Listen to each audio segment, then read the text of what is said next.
सपना एक होशियार थी लेकिन अंतर्मुखी लड़की थी।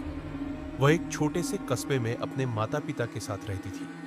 उसका ज्यादातर समय किताबें पढ़ने और चित्र बनाने में बीतता था। हाल ही में उन्होंने शहर के बाहरी इलाके में एक पुराना बंगला खरीदा था जो सालों से वीरान पड़ा था। लोग कहते थे कि उस घर में कुछ है, लेकिन अर्पिता ने कभी इन बातों पर ध्यान नहीं दिया। उस रात बारिश हो रही थी।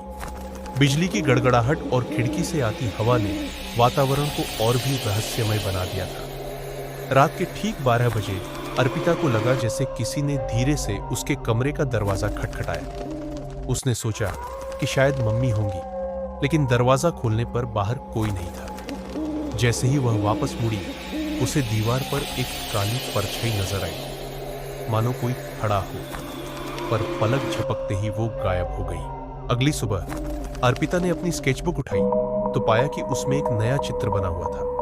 एक अजनबी चेहरा, लंबी आंखें और चेहरा ढंका हुआ। उसे याद नहीं था कि उसने यह कब बनाया।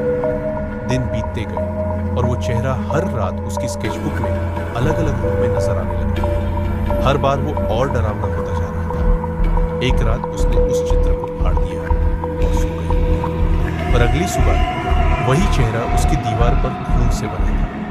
डरी हुई अर्पिता ने गांव की एक बूढ़ी औरत से मदद ली, जिसे सब दादी अम्मा कहते थे। वो तंत्र मंत्र जानती थी। उन्होंने बंगले के बारे में बताया। इस घर में सालों पहले एक औरत रहती थी, छाया नाम की। लोगों ने उस पर जादू टोने का आरोप लगाया और उसे जिंदा जला दिया।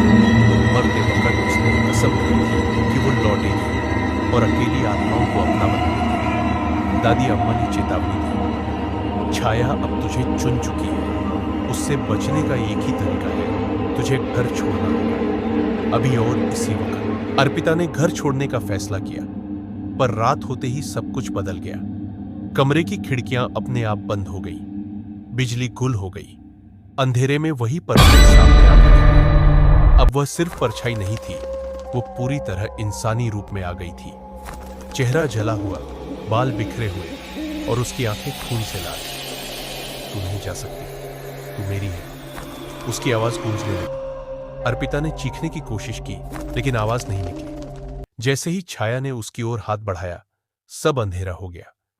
अगली सुबह उसके माता पिता ने देखा कि अर्पिता गायब है। कमरे में सिर्फ एक चीज थी, उसकी स्केचबुक। उसका आखिरी पन्ना खुला था, जिसमें छाया और अर्पिता एक साथ खड़ी थी, मुस्कुराती हुई। अब गांव वाले कहते हैं, उस बंगले में आज भी रात के 12 बजे एक लड़की की परछाई खिड़की से झांकती है, और कोई अगर अकेला हो तो वो उसे अपने साथ ले जाती है, हमेशा के लिए।